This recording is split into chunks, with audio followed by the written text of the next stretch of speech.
from Brantford. Smith, I know you tuned in yesterday as well. Thanks so much again for tuning in. All right, so without further ado, folks, now my guest today is Dr. Amanda Rico. And Dr. Amanda Rico has 13 plus years of experience specializing in resume building, editing, and career solutions for senior and executive level professionals. Now, through her business, Rico Editorial Services, Dr. Rico has generated materials and built profiles for TEDx speakers, very impressive, healthcare executives, entrepreneurs, and energy and petroleum professionals. She has published in the Houston Business Journal and worked alongside public officials and career diplomats like Houston Mayor Sylvester Turner and Ambassador Kay Bailey Hutchinson, as well as corporate executives such as Jeff Immelt, Jeff Shellbarger, hope I pronounced that correctly, and Jeff Miller. And Dr. Rico earned her PhD in English at Texas A&M University and her master's and bachelor's in English from the University of Oklahoma. So extremely well-qualified person, folks, and someone who has real-world practical experience helping people with their resumes and their cover letters. So without further ado, I'm going to bring my guest in shortly. I want everyone to give Dr. Rico a warm welcome. Make sure you say hi, Dr. Rico, in the comments, and we're going to get this thing started. Hi, Dr. Rico. How's it going? Hey, how's it going, Dean? Thanks for having me on today. It's cool to be meeting some new people from all over the world, but especially from Canada. Yeah, that's right. That's right. Absolutely. So, well, let me ask you this. Is this your first time appearing on a show in Canada? It is so far. All right, yeah. Perfect. I mean, I have a lot of friends from Toronto, so I'm very familiar with Toronto. And then, of course, Francophone Canada over in Quebec and Montreal. So yeah, but no, it's great to be on here and to be talking to someone like you. Who I think that we have a lot of synergy in terms of resume writers and recruiters. Definitely, we can work in tandem to figure out some solutions for job seekers. Yeah, totally, absolutely. And just to give everyone a background, like myself and Dr. Rico, we connected over LinkedIn, and this again is why you need to be active on LinkedIn, folks, because that's how you meet great people out there. And I only invite guests whereby I see that the advice that they provide on their own, content makes sense. And that's something that really captured my attention about Dr. Rico is I watched her videos before inviting her as a guest. Her advice makes perfect sense to me, like what she talks about in her videos, and highly recommend all of you follow her as well. She's very active on LinkedIn. She posts very informative videos in relation to resumes and cover letters and other job search aspects on her LinkedIn profile. So make sure you follow her. And I do see some questions coming in here, which is great. And a lot of people saying hi to you, Dr. Rico. We got Abhishek saying hi. We got Ravneet saying hi. We got a whole bunch of people saying hi. So really appreciate everyone giving Dr. Rico a warm welcome here. So without further ado, Dr. Rico, now I know I kind of gave an introduction regarding yourself, but I know when we first spoke, you told me a bit about your story and your background. So before we get into the resumes and the cover letters, Dr. Rico, can you share with the viewers your journey from academia into where you're at right now? Definitely. Yeah, because my career trajectory hasn't necessarily been as linear as I would have thought it was going to be. And I think that that's helpful in a lot of ways because I've been in the position of a job seeker where I didn't know where I was going to go, what I was going to do, how I was going to shift my life. I started out teaching technical writing at the University of Oklahoma. That was really, I was working with undergrads. Technical writing is memos and emails and resumes and all sorts of things like that, practical business type writing. Right. And so I really enjoyed that. It was, fun to be able to guide students. And I realized that as I continued in it, that there were so many things that didn't really make sense to me, in terms of some of the rules that we were supposed to follow in our technical writing curriculum. So, as I kept going and teaching, eventually I went from my BA to my master's to my doctorate. And at about the fourth year of my doctorate, I realized I don't want to be a professor. Okay. That had been the goal my whole life, was to be a professor. I specialized in, Francophone African literature, and I was, going to be going for it, doing global studies wherever someone would take me, after publishing and conferencing my heart out. And right. I just realized that the amount of jobs were so slim. I mean, everyone was having to apply. The process was extremely frustrating. Just papers upon papers upon interviews upon interviews. It was, a 5 to 10 step process to just get, just secure a lectureship at an Right. academic institution, not even counting where that institution was going to be, right? Hmm. I didn't want to uproot my family. I didn't want to have to deal with moving somewhere I didn't want to have to stay. Because for those of you out there who maybe are professionals, who are academics, you know that you go where the job is. And if you get tenure in academia, you stay there. And it doesn't Yeah. matter if you're in God knows where, Yeah. Yeah. I mean, I don't know, in South Alabama or in Juneau, Alaska, or, and I've had friends that were, one friend of mine actually, she had a lectureship 1 year, a 1 year lectureship in Hawaii. And then the next year she was in Alaska. It Oh was wow. nuts. Just imagine the cost. Totally. Yeah. Um, Totally. yeah, so I realized I wanted to get out, didn't know how. My professors were no help. They kept telling me to stay in, stay in. And Ah. so I had to hustle. So I started doing jobs for free. I started taking internships for free at 30 years old. um, Wow. and realized that, okay, what would be a good fit for me to shift? And I realized that the nonprofit sector was a good fit because it aligned with what I was studying and global affairs and things like that. So I ended up getting an internship that turned into a full-time job offer. Um, I had to intern there for 2 to 3 months for free before maneuvering my way into, a position. It just ended up that the previous education director was going to be leaving. I applied, I got it, and worked my way up to director. So it's Awesome.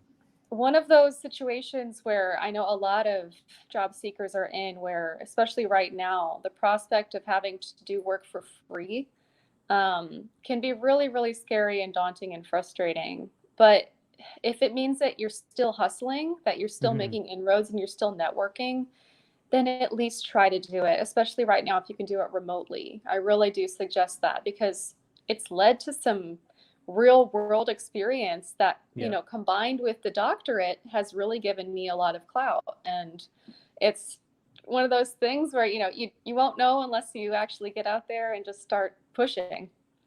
That's right.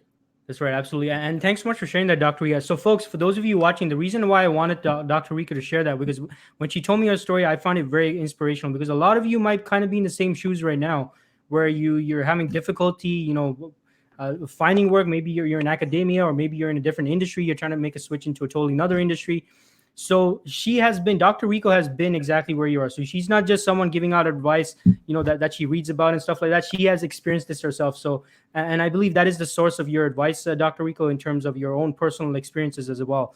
Now, Dr. Rico, in terms of, I mean, let's get right into the kind of the meat of it. And just for, I guess practical experience sake, what is the purpose of a resume and why is a resume important? Yeah, that's a really good question because I get this question all the time actually, doing what I do. Why do I need a resume? What's the point? It's Yeah, just a yeah, document.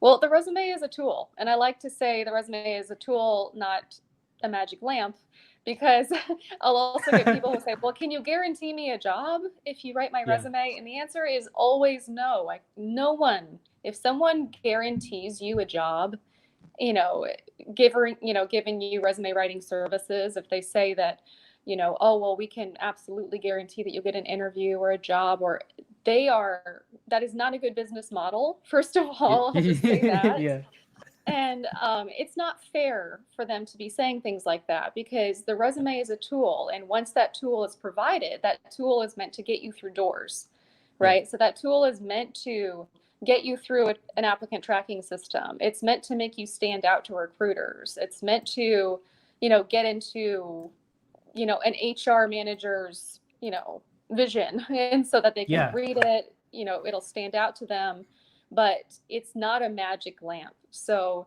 it is not the end all be all of getting you the job. There are so many other steps. And that's why I always say that I provide career solutions in addition to resume writing and editing, is because there's a holistic package that goes into thinking through the whole process of getting a job, which I'm sure everybody already knows this, right? I mean, you've lived it.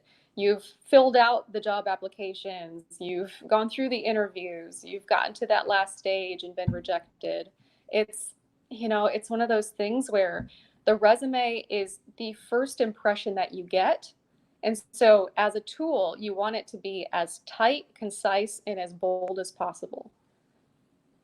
I love that, Dr. Rico, and you mentioned something extremely important in that the resume is a tool, and I think that's the way a lot of people need to be looking at it. Like I sometimes see, certain people, in the career coaching space posting stuff on LinkedIn that, oh, so and so got a job because I helped them with the resume. I Mm, mean, the resume is definitely important, but something I always tell people in my content is. All it's going to do is get you a conversation. I mean, right. the remainder is up to you as the individual. But that being said, it's an extremely important tool because if they don't find your resume, then you're not going to get that conversation in the first place. Right. So now, Dr. Rico, should jobs, in terms of their resume, like should job seekers take a one size fits all approach, or should they create targeted resumes? And the reason why I'm asking this is a common frustration I get from job seekers is, Dean, I'm applying to all these roles and it just Mm. takes forever for me to customize my resume. What are your thoughts on that, Dr. Rico, and any tips on how to do this effectively without spending hours upon hours, or is there no other solution to that? Yeah, yeah. Well, I mean, the answer is yes and no. Right. So, Okay. Okay. should you target your resume? Absolutely. It has to be targeted for every job. But you can streamline this process. And that's really, whenever I build resumes, I am not necessarily building one resume for one job unless somebody is telling me to do that. Yeah. They have their heart set on, for instance, a job on Amazon. I get that a lot. I really want to get this job on Amazon. Well, Yeah. okay, you know, I'll build that for you, but just be aware you're going to have to shift certain parts of it whenever you apply elsewhere. So, what works best whenever you're working with someone like a resume writer is to tell them, this is the industry I'm in. This is the type of job I'm looking for, right? So the title, right? Do I want to be a Mhm. senior account manager in the tech industry or something like that? If you give those items to your resume writer, they should be able to give you a template, right? And of course you can do this yourself as well, with enough information. Build yourself that solid template, that solid outline of a resume that has everything going for it, everything right, you know, the majority of the correct keywords for that type of position, so that whenever you're applying for different jobs at different companies, all you have to do is just tweak. A good rule of thumb is that if you're taking more than 30 minutes to revise your current resume, it's probably not the right fit for you. Ah, So, interesting. Very yeah, interesting. if you're spending more than that, you need to reconsider if you're actually applying to the right type of position for your skills. And you really need to take a close look at the current experience that you have and the previous experience and see if it lines up, if you would actually be considered. Because I understand right now people are throwing out applications anywhere that they can send them, Yeah. but just be aware there are times where you're completely wasting your time. Be very, Mm. very mindful of not getting yourself into this burnout stage of just tossing applications anywhere and everywhere, hoping that something will grab. Instead, spend your time wisely. Spend your time really targeting your resume to, a solid 10 jobs that would be a really good fit instead of tossing out the exact same resume to 100. Okay, totally makes sense, and that's so interesting what you said about if you're spending too much time, it's probably a sign it might not be the right role for you because I guess because Dr. Rika, what you're saying is that it's because you're obviously spending so much time because you're spending so much time changing things up and adjusting things and this and that. So what you're saying is that might be a sign maybe it's not the right role for you. And that could just come down to you needing an additional format, right? You may need a Ah, okay. different version. So if you have experience, I mean, I work with a lot of people who, for instance, are technical salespeople, and they could do project management, they could do business development. So Mhm. in that case, if you already have those types of roles in your background on your resume, then you may just need to create maybe 3 different versions of your resume, one for senior account manager, one for senior business developer, and one for, senior technical sales, specialist or something. And then you can have those to work from. So it's kind of about whittling down, like you asked, should they be targeted? Absolutely. Yeah. But if you can whittle down the amount of work you're doing by creating those really solid templates with the right keywords already built in, and then you can tweak as needed. But just being mindful of the types of titles you're applying for and the types of skills that they're required in there. A good rule of thumb is I actually go on ZipRecruiter all the time. And ZipRecruiter has some really, really good details and statistics on what types of key skills are generally required for certain job descriptions. So if you're looking for the role of project manager, if you go into, you could just type into Google, project manager, ZipRecruiter key skills, and it will pull up and you'll see a link that will tell you, you can click on it, you can scroll down and you can see statistics on the types of skills that are most required by employers. Right. And then the ones that most people include on their resumes that aren't actually good choices. Oh, so it'll actually tell you both. Yeah, it gives you pie charts that show you which ones are actually the best and which ones are not ideal. Because there are certain terms you might think, well, yeah, customer relationship building, that's a good skill. But that's actually not a common skill whenever you're putting it through an ATS tracking system. Something like customer relationships, just direct, that might be a better term. So doing a little bit of research, thinking through, if this is the type of title you're looking for, then maybe these are the types of skills that I need to have in my bulleted skills section to make sure that they get picked up by ATS and to make sure that it's easy for recruiters to see, these are my competencies, this is why I'm a good fit. Okay, yeah, love that advice. And so obviously, Dr. Rico, this does involve people putting in some legwork here, right? I mean, Yep. doing their research and taking the time to find out, how many versions of their resume they should have, making those tweaks when necessary for the role. So that's great. That's great advice. And by the way, folks, I do see we have some questions. So I will be coming around to the questions shortly. But anyone has any questions based on what Dr. Rico has mentioned already, feel free to put in the comments. If you need any clarifications, she will be, responding to those shortly. And so, in terms of the actual format of the resume, Dr. Rico, like, what's your advice on a good format? And is there a particular structure and those various subdivisions? Like, what's your advice on that?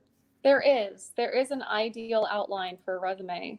And that changes over time. So any good resume writer is going to know the trends and developments in resume writing, which is why it's really important that if you do decide to either do this on your own or to go with someone who does this for you, that you really vet them, that you make sure that they know current trends. Because I have spoken to some people before, who are professionals who think that it's still okay to put an objective on there. Things like an objective are very out of date. What's more timely right now is to have an executive summary at the top. So, as a recruiter, you have recruiter fatigue all the time. Your goal is to have that bird's eye view of your candidate. And the faster you can hook them, the easier it is for you to go in the yes pile. And that's always the goal. So what I do is I front load all of the important details about my candidate right up top. I don't dive into education. I don't dive into professional work experience. I start with a heading, right? And that heading will generally have, their title, either their current title or the title that they're pursuing. So, something like Vice President of Sales and Marketing, I might have that bolded at the top in a specific section heading, which is, this is important. You want headings because ATS will pick that up and recruiters will pick that up too. That their eye will be drawn to that heading. You want to walk them down, spoon feed them what sections they want to look at. And so you have the heading on top with your title or the title you're seeking. You have generally what I do is kind of either 3 core competencies or 3 key achievements right below that with, kind of that vertical dash in between, right? So you might have 60 million in revenue growth, vertical dash, exceeded sales quota in 2 quarters, and then dash, but very brief, very concise, immediately, wow, okay, this person is really competent. They are at the top of their game. I can see immediately why they would be considered for this role. And then everything below that should just lead into and reinforce those achievements. So the executive summary, you definitely want to outline how many years of experience you have. Not listing years of experience could be a detriment because ATS actually picks up on, It's going exactly by the job description, and all Mhm. job descriptions have how many years of experience you're supposed to have. So if Yeah. you don't have 15 years of experience in your summary, first of all, it's just not a good practice to not list that, right? You want people to know how much experience you have. Yes. But secondly, you want ATS to pick that up, because that's just another point in, going to the yes pile. So, executive summary is that bird's eye view. You want to talk about, you want to think of this as your 30-second pitch. Mhm. Okay. So if you were to walk up to someone, in a room, and they were to ask you, oh, what do you do? What are you good at? What's your specialization? That is your summary. Your first sentence should be tight. It should be exact. It should be, senior, vice president experience, vice president of sales with 17 plus years of experience, cultivating business relationships for optimal growth in domestic and international energy and petroleum industries, right? So, Yeah. Well, I that mean, kind that of captures gives my you, attention right away. If I was a recruiter, I mean, that'll definitely capture my attention. Yeah. right. So that first sentence, think of this as, if you're writing a story, would you start out by saying, you know, I don't know, something boring, right? Something like, Yeah. Yeah. she started eating cereal, right? Okay, whatever. But she walked down a dark wood or something. Like, you Oh, want I something see. like Yeah. Yeah. Yeah. that Okay. in your resume, that first hook, that little plug of, in one sentence, even if they only get through one sentence, they can see, okay, this person has domestic and international experience. They have 17 plus years of experience. They're at executive level, and they have these three competencies, right? So immediately, you've captured them in that 6 to 20 second range, which statistically, recruiters will only look at a resume for between 6 to 20 seconds. So you want that information to be completely tight. Um, and then, yeah, beyond the executive summary, then I always get into bulleted skills. Mhm. So, a lot of people have asked me, should these be soft skills or should these be hard skills? And my best answer is hard skills. Anyone can say that they're good at communication. Anyone can say that they're good at leadership. Um, but whenever you're thinking about, again, think about this as prime real estate, right? You only Yeah. have 20 seconds to catch their attention. If you list things like leadership and communication, that is not going to make you stand out. Okay, Mhm. so what things are going to make you stand out? Do you do strategic partnerships? Do you do corporate social planning? These are types of terms that are very direct, very specific, and targeted, for your position, but also for a recruiter in what they're looking for. So that bulleted skills section needs to have primarily hard skills on there, because that's what's going to catch attention for ATS, the scanning systems, and for human eyes. And then, yeah, from there, I'll go to technical skills. If you're good at Microsoft Office, awesome. Make sure that you list out in parentheses. So, Microsoft Office, parentheses, Word, Excel, PowerPoint, OneDrive, Right. whatever you have. Because if you just put Microsoft Office and you don't list out the additional software, ATS, again, won't pick it up and you'll get docked a point. So Yeah. if Okay. possible, list out things exactly. And I say this, I know it can be really frustrating. You're like, oh, this stupid system. Yeah. Um, Trust me, it's more frustrating for me because I do this every day.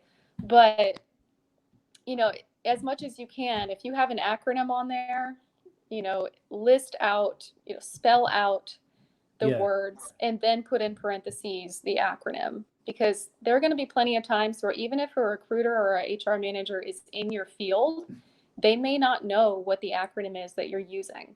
Yeah. Um, I have plenty of times where, I work with a lot of people in energy and petroleum, and there are so many different types of jobs and different roles that I'll ask one person who's in drilling and they won't know what someone who's in, natural gas does, you know?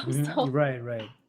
yeah, so just be aware that your audience, you need to be as clear as possible with a general audience, right? Thinking of this, okay, someone's going to be reading this who is not me and who may not be in my specific, area.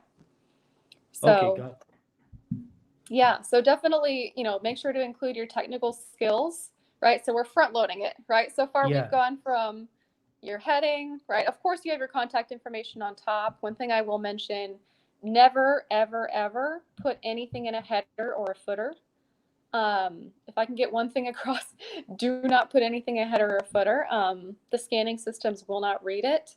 Oh, And okay. the worst thing that can happen to you is that you have a spot on resume, but you get ditched because you put your contact information in the header and it didn't come through the system. Mm. So it happens a lot where people will insert, trying to save space, they will put their name, contact details in the header. And then whenever someone actually receives the document electronically, they'll just see text, but they won't know who it belongs to. So please don't put anything in a header or a footer. But of course, in the very top section with your name, phone number, email address, no Hotmail, no AOL, please. Update to Gmail or Yahoo. We don't want to deal with any issues of ageism.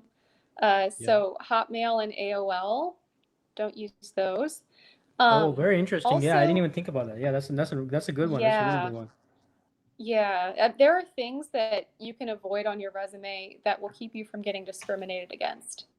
And that's really one of them is having that updated email address to a Gmail or a Yahoo. That's going to show employers that, you're with the times and, you've updated your Okay. thing.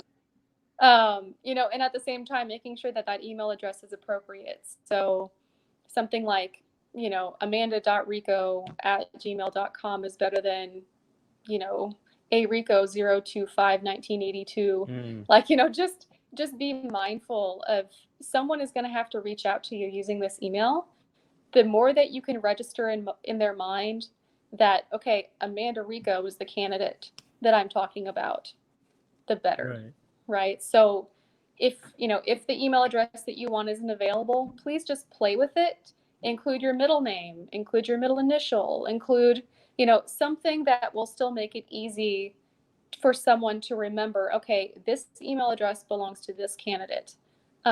Because again, you have such a short attention span from HR managers and recruiters because they have so many documents to go through that just make it easy for them. Make it concise and direct. Um, don't include your entire personal address. You don't need to do that anymore. I've seen a Yeah. lot of people who still include a full address. You're taking up space that doesn't need to be taken. Just putting your city and your state. That's all someone Yeah. really wants to Yeah. know. They want to know where you're located. So Houston, Texas, or Toronto. You know, I don't know. You guys go by different Yeah, we have regions, postal right? codes. Yeah. Yeah, Yeah. yeah. So, listing that would be fine if you wanted to also include your postcode. But again, just be mindful that you don't necessarily need to include all of that. Your recruiter or your HR manager is really only going to want to know, okay, are they in the States? Are they in Canada? Are they in Saudi Yeah. Arabia? Like, Yeah. where are they located? Would this person be willing to relocate if they're outside of this region? That's the reason why you're including that on your resume. Um, Include your LinkedIn hyperlink up there. Yeah. This is a new development. Make sure that that hyperlink is tailored though.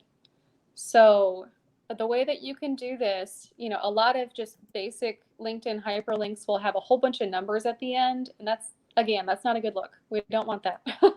Yeah. um, so go into your LinkedIn, edit your profile settings, and make sure that you tailor that hyperlink down to, again, just your name, Yeah. right? So Amanda Rico, mine is Amanda Rico PhD. Simple, Yeah. easy, um, easy to click, whatever. So, that's the very top. That's the heading. Awesome. So we've gone through gone through your head. I'm just walking through the entire resume. I hope you don't mind that. Yeah, no, I mean it's amazing. Like you shared some amazing information, Doctor. We really appreciate that. We got some positive feedback here from Abhishek, who says great inputs. So thanks for your feedback, Abhishek, and hope all of you are taking notes because Dr. Rico is sharing a lot of great information. So make sure if you're tuning in afterwards, watch the replay. And now, Dr. Rico, I did have a question here from Himani. I guess she's asking, is there anything different you have to do if it's like an entry level, maybe resume? Maybe you're a new grad, you don't have that, exciting stuff you can really mention yet, at least. Yeah. Any different type of advice for new graduates or students, Dr. Rico? Anything you can add for Yes. that? Yeah, I do. And I mean, I worked with students pretty much exclusively for most of my career. So I know what it needs to look like and what types of things that you need to include to stand out. And a lot of it has to do with being very direct again. So Yeah. thinking through, okay, what are the accomplishments that I can put on there that would stand out? What can make me look like a professional? Okay, so I've had some students who will want to use something like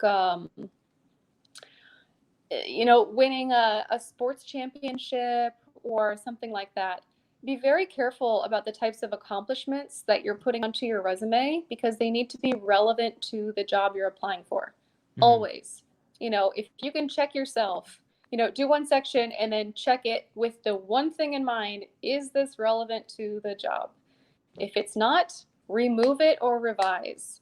Because if you include information on there that is not relevant, I've had some people who wanted to include, restaurant experience or something like that because they think that it demonstrates their commitment or their ability to manage or lead. Absolutely. If it is relevant to the job and you can frame it in a way that it's going to be appealing to a hiring manager, then absolutely do that. But if you're in an industry, for instance, if you're applying for an Amazon, tech related job and you want to include your restaurant experience, I would not suggest that. Right. Yeah. So just Exactly. Yeah. be very, very mindful as an entry level candidate. I understand that you want to fill up space, but a good way to do this is to include relevant volunteering. And what I mean by this is not just volunteering like I babysitted or I babysat or I stuff like that. Yeah. That Yeah. can go maybe in kind of, I don't know, something that's a little bit less detailed on your resume Right. if that's something you want to include. But think about things that you've done where you've maybe done office managerial work for a cousin or Mm. you've supported a professional at their accounting firm and you did that for a summer. All of these things, anything that can relate directly to that job, you can list those things on there as a job, right? I mean, when you hit the interview stage, they'll ask you those questions. They'll, Yeah. Yeah. doesn't necessarily mean that you have to have gotten paid for that work, but you did the work. And as an Yeah. entry level candidate, they're going to understand, okay, this is a 1 year out student. They haven't created a nonprofit, in Ghana or Yeah. something. They Yeah. this they're like everyone else. They're just trying to figure out what things to do and how to build their resume. So the more that you can include details of things that you've done that relate directly to that job, even if it's just volunteer experience, the better. And if you don't have it, try to get it. Hmm. Because there are so many opportunities right now to volunteer remotely. Hustle. Yeah. Honestly, I know that right now it's tough. Everybody's in a tough spot. The more hustle you do, the better. I mean, honestly, there are so many different websites where you can find volunteer opportunities to work remotely. Find something that would be in your desired area to work in, and then reach out to people and say, hey, I'd love to contribute. I'd love to help you do, XYZ. I, have competencies in this, or I've specialized in that. Would love to help support you, through, I don't know, you could even phrase it like, I have 10 hours a week that I could support you working remotely doing X job, Yeah. you know, and just reaching out. So many people don't do this. They don't do it. And so they don't get the opportunity. Whenever you reach out, that just creates an opportunity for you to add value to someone, Hmm. to create a networking opportunity.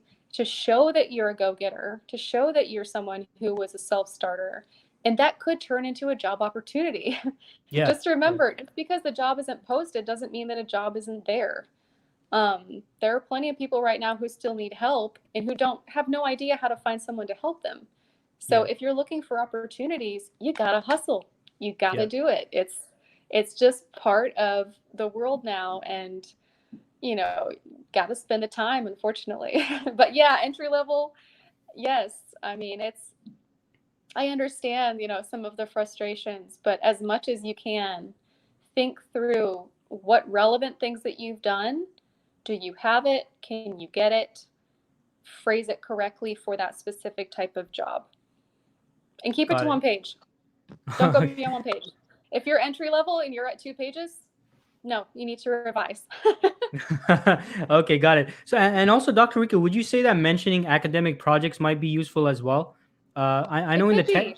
yeah, because in the tech space, for example, like software developers, they might do actual hands-on, coding projects. So I guess it kind of depends on the industry, or like what, any thoughts about that?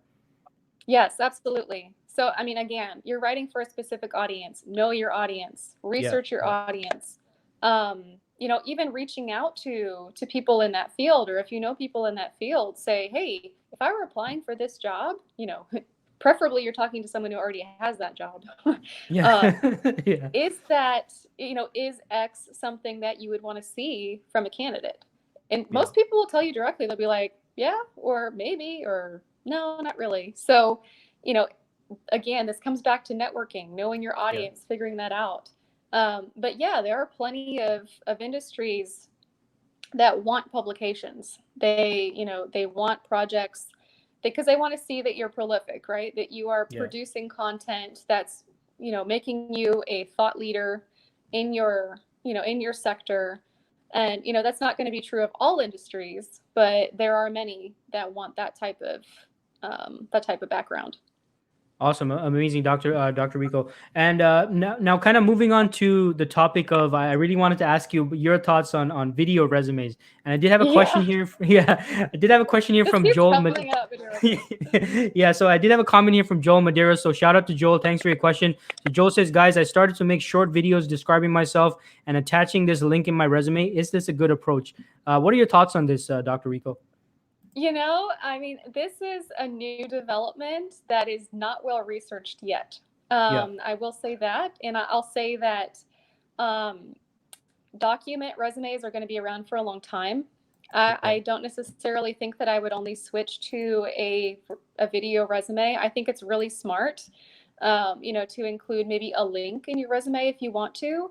But just remember, including things in there like links that aren't necessarily being asked for in your resume, it could be a doc in the scanning system software. So just be very mindful, be very careful about getting too creative or too crazy yeah. about including things like that. But definitely, I think that this is an awesome networking tool. So that's Mm, that's how I would answer this question. How I have been answering this question is a video resume is a great networking tool to put on your LinkedIn. It's a great networking tool for your website, for anything like that where you're trying to capture an audience so that they can learn more about you quickly. I think video resumes are a great idea.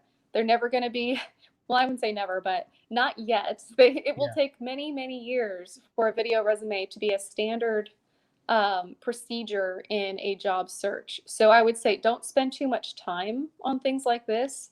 If you want to stand out, and this is, say, for instance, you're in the tech industry and you see this trend happening, absolutely, pick up on the trend, figure out how you can make it work for you, but don't spend so much time on something that's trendy Yeah, that you yeah. forget to spend most of your time on the thing that is going to get you a job. So really spend the most time on that document resume, because that's the thing that's going to go through a scanning system, and that's the thing that's going to get you an interview and a job. Yeah, I would say I completely agree with that, Dr. Rico. Like, and just again, from my standpoint as a recruiter, I'm just thinking, right? If I'm, Mhm. and just like what you mentioned before, like you have like, what is it, like 10 seconds to capture the recruiter's attention and Yeah. all of that.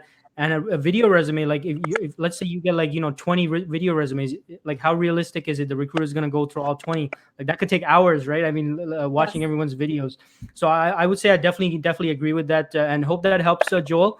And now on the topic of cover letters, Dr. Rico, I definitely want to cover cover letters. Like, so what is the purpose of a cover letter, and when should job seekers make use of cover letters, and how long should these cover letters be? Yeah, so, great question. A cover letter is a really useful tool. Again, like the resume, but it's a different kind of tool. So it's a tool that allows you to give a snapshot of yourself in a way that's a little bit more conversational. So when I say conversational, I don't mean give away a ton of personal information. I've seen cover letters before that will talk about someone's family life, have a picture on it. Please don't do these types of things. Yeah. Again, you don't want to put yourself in a position where someone could discriminate against you based off of the information that you put in there. Always keep it just professional, keep it job related. With photos, please don't include photos. I know that sometimes this can be customary in other job markets around the world, but for American and Canadian markets, I really would not suggest putting a photo unless you're an executive level person Yeah. who is applying to, this is going to be something you hand to a board member or something like that, Yeah. which is you're at a different level. You can do whatever you want at that point. But if you are a job seeker who's at the entry level all the way up to the senior level, really stay away from photos and stay away from oversharing. So, the cover letter is really something where, again, you're trying to avoid recruiter fatigue. And it is really common for me to see cover letters that just have block paragraphs. Sometimes I even see ones that have one full paragraph. Please don't do this. Right. I think from the position of if you were having to read 200 of these a day, Yeah. or more. So would you want to read an entire block paragraph over and over and over? Like, you wouldn't do it, right? You would read maybe the first sentence or two, and then decide if it was going to be in the yes or no pile. So a good rule of thumb is to make sure that you are breaking up your content into very small paragraphs. So, think of this as like social media. Whenever you make a post, don't just post one long paragraph, right? You post smaller sections to make it more easily readable. And this is a good rule of thumb for cover letters. You're trying to tell a story. You're trying to give someone a snippet of your resume without saying it again verbatim. You want to highlight the important parts of the resume because repetition is actually a pretty good tool in your materials, because more than likely someone will not have read it the first time. So there's no real problem with repeating similar types of information that you've pulled from your resume. Don't copy and paste everything. But one good rule of thumb that I like to do is use either bulleted lists, no more than three typically, no more than three bullets. But I really like to use check marks. So, check marked lists, again, no more than three, but including these with just one line of key achievements. This just shows just immediately right off the bat, someone's eye is going to be drawn to that. They're going to see your value. They're going to appreciate that you didn't make them read a ridiculous amount of content. That's right. Yeah. And they're going to see a check mark, which implies that you've completed it, right? This is a delivered result. This is something that you have done in your career. Even just the visual of it shows action. And that's really what I like about using a check mark rather than just a standard bullet point. So yeah, I mean, with cover letters, there's something that is necessary if the job application requires it. Not every job is going to require a cover letter. So I completely understand a lot of people saying, well, do I really need it? Well, the question is, how many jobs are you applying for? Yeah, that's right. If you're applying for a lot of jobs, you need to have a cover letter, because if you don't include one and they ask for it, you're automatically going to get dropped. Anything that someone asks for that you do not include, you will get dropped. You will have put yourself out of the running if you do not include certain materials. Um, the only situation that I can think of this not being the case is for very, very small companies that tend to not be as organized, right? Yeah. So you're not necessarily putting your materials into a scanning system, you're just sending them to a person. In that case, you might get a follow up asking, hey, we didn't get your cover letter. Can you send that along? But most of Mhm. the time, you're not going to get that courtesy. Somewhat, you're just not going to hear back from Yeah, them exactly. because Yeah. you didn't send the right materials. You didn't follow the instructions.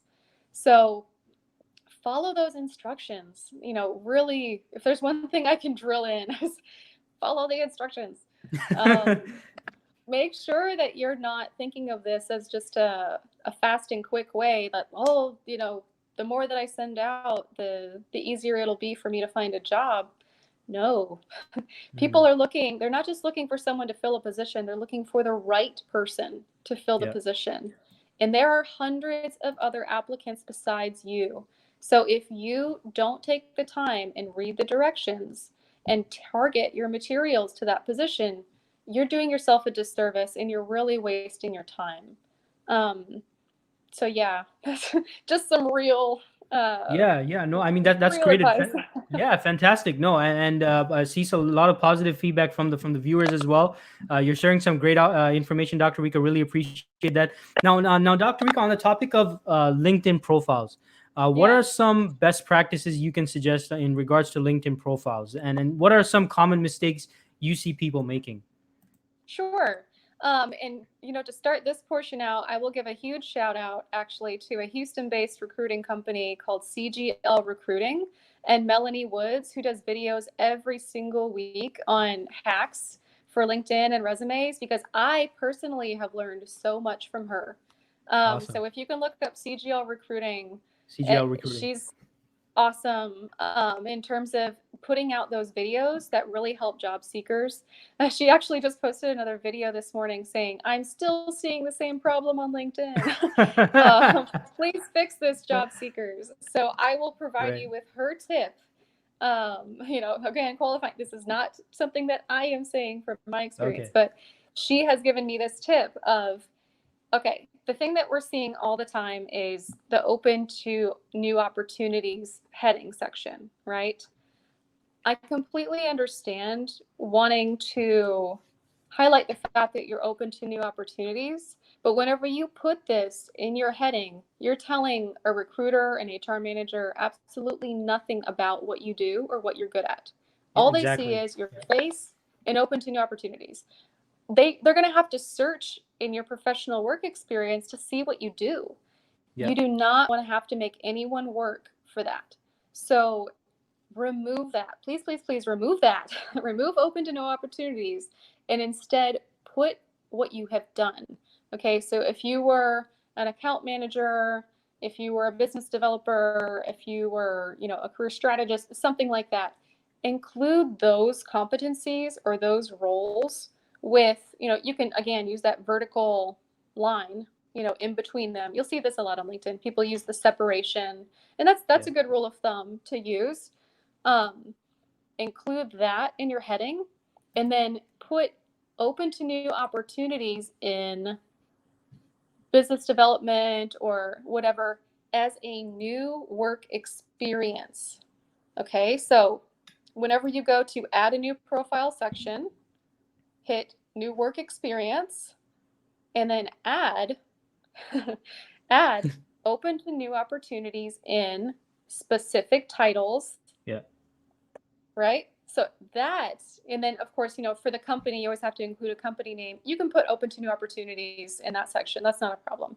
What you're doing with this, what this is allowing to happen is recruiters to find you more easily. So I know that it's been, kind of, oh, it's been, I think, tossed around that the whole hashtag open to work, the section on top that a lot of people have, that's allowing recruiters to find you. And in some cases, yes, that is a good tool. But from what I've heard from a lot of mid level recruiters, which are the recruiters that are generally going to be finding you for most of the time, Yeah. it's a very, very expensive function for them to use to find people using that hashtag open to work. Mhm. So that will be for high level recruiters who can afford that to be able to search that way. What you want is for any and every recruiter to be able to find you, right? So, yes, use the hashtag open to work section, put the relevant details there, but also go down and include that new work experience, doing the open to new opportunities in business development, like senior business developer, you know, whatever, right? Whatever your roles are. Right. And then save that from the time that you were let go from your previous job to the present so that you can make sure that you get found. Because most recruiters are trying to look you up in terms of what roles you have now, either Mhm. now or previously, but now a lot as well. So make it easy on them, and then you can still maintain your heading with the vertical lines instead of making your heading the open to new opportunities thing. Just don't click the make this my headline. Yeah. um, Yeah. Leave it in your work experience, and keep the professional look up top that shows what you're really good at. I know Okay. that was a lot of details of how to do that thing. Definitely check out Melanie Woods. Her video on this is awesome. She has it on YouTube as well, and it will explain it for you. Yeah, I think I'm definitely gonna um follow her as well myself. Melanie Woods. That's what you said the name was. yeah, Oh, Melanie Melanie Woods. All Woods. right. Yeah, Yeah, it's I'm definitely gonna CGL check it out Recruiting. myself. CGL recruiting. Yeah, I'm definitely gonna Hmm. check that out. That's awesome. Now, you shared so much great information, Dr. Rico. I do want to make sure we're able to get to the Q&A with the viewer with the viewers. But Yeah, before we get to that, Dr. Rico, can you let the viewers know more about yourself in terms of how can you help them with your services and your solutions? sure. I mean, I don't want to do a pitch. It's Go I right mean, ahead. No worries. I mean, I build resumes. I customize resumes. It's, based off the information you've heard from me today. I do this for a living. I enjoy it. I love helping job seekers. Um, I will say that in terms of building resumes, that I get the question a lot: how much do you cost? How much does it cost to build a resume? How much is it? How much is it? How much is it? Over and over. Um, so I always like to say that every resume is different. And it's important for me personally as a professional to customize your resume and to have a conversation with you first before I just toss out a quote of how much it's going to cost. Because if it takes me, on average, it takes me 6 hours to rebuild a resume. Okay. Wow. So it's not just editing a document. This thing is a strategic puzzle. And, I hope that if this conversation has said anything, that it shows you that it's a process. And if Yeah. for those of you who have tried to do it yourself, I'm sure you understand, and I don't really need to tell you that. But yeah, on average 6 hours to build a resume, to the specifications that it needs to be at, with the proper template, the proper margins, the proper setup. And what a good resume writer will do is look at the content that you already have, cherry pick the good details, completely reformat how it's phrased, look at job descriptions of what you're interested in, take keywords, phrases, pull things from that, but also think about what your story is and how to Mhm. build that and what the best way to format your information would be. I know that there's a lot of discussion about formatting information in terms of chronological order or, out of order. I'm sure as a recruiter, you know that it is a best practice to always use chronological Yes. because you don't want it to look like you have gaps in your career history. But there are a lot of people who are in a position where maybe you needed to stay at home with your children, maybe you're a veteran, right? So there are all sorts of ways that resume writers think through how to frame your information in the best way to phrase it and to make it visually appealing and to make it something that a recruiter would want to say, yes, that's the right person for us, even though I see that they had a gap in their work history. This person has all the qualifications we need. Okay, awesome. And in terms of and you post great content, Dr. Rico. I'm a follower of your content myself. Can you tell the viewers, like, where are you okay with them connecting with you or following you on Oh, LinkedIn? What yeah. are the best channels? Yeah, no, just find me. LinkedIn. Okay. Yep. I mean, you can just type in Amanda Rico, comma, just like how it is here on the screen. Okay. Definitely happy to connect. I post content every day. I have a scheduler where my Okay. content goes out. I brainstorm and I think through what things people are dealing with. I curate all of my content based off of challenges that I'm seeing come up in my feed and come up in people that I've connected with. So the content that I'm posting isn't just meant to be storytelling. It's not meant to just be this hoorah, motivation, go Yeah. you type thing. Yeah. It's genuinely based on what I'm seeing from my network. So if I see my network is talking about having trouble with job scams, next week's topic is going to be on job scams, right? So Yeah. I try to make sure that everything is relevant for right now. And whenever people join my network, you become a part of the conversation with me so that I can Mhm. help you figure out some strategies to get through this slump right now. And that's why every week, like today, I just posted a poll. So I Yes. post a poll every week with 4 different topics that seem to be coming up quite a bit in my feed. So, one of the topics, potential topics based on how people vote is jobs, job scams right Mhm. now. I actually just picked up, on this with one of my friends yesterday, where he was mentioning, he was like, "Oh yeah, I've seen a whole bunch of scams going on with oil Yeah. and gas jobs." And I was like, "What?" so so now we're all freaked out about this kind Yeah. of Yeah. stuff. But this is right. You want to stay relevant. You want to stay up to Yeah. date on what's happening. And the second that you just keep churning out the same stuff, um, you're not helping anyone. So that's Just really my goal with my content, is to make sure it's relevant. That's right. Awesome. Yeah. So, folks, those of you watching, make sure you connect with and follow Dr. Rico. She posts a lot of great content, very interactive, and a lot of great, again, practical tips and advice as well. Now, Dr. Rico, I do see that we're on the hour at the dot, but do you happen to have a few minutes for a few questions, maybe? Yeah, Okay. sure, Okay. Awesome. definitely. Awesome. Yeah. Appreciate your time, Dr. Rico. So let's see here. Now we have a question from Ruja. So Ruja says, if there's a gap on the resume, how can we include that in the resume? And I guess she means a work experience gap. Any advice on that? Like if someone's been away from work? Yeah, so I mean, if there's a gap, there's a gap, right? Don't necessarily need to try to hide it, and that's completely fine. If you did do any kind of volunteer work in between that, that would be relevant to your work experience. Again, kind of like an entry level resume. You can do your best to try to fill some of that space with that volunteer work experience. Again, as long as it's relevant to the job you're posting for. Um, but yeah, I mean, a gap, a lot of employers will be pretty understanding, as long as it's not a huge gap that's unexplained. Um, Generally, it will come up in the interview process and you'll be able to explain it in the interview process. As long as the rest of your qualifications are solid and they can see that you're the right fit otherwise, they're not really going to be bothered by, a 2-year gap because you needed to stay at home with your kids or something like that. That's something that can be explained away. One thing that I will say is to not necessarily, again, on the topic of oversharing, um, please don't go into personal details on your Yeah. resume and try to explain why the gap is there.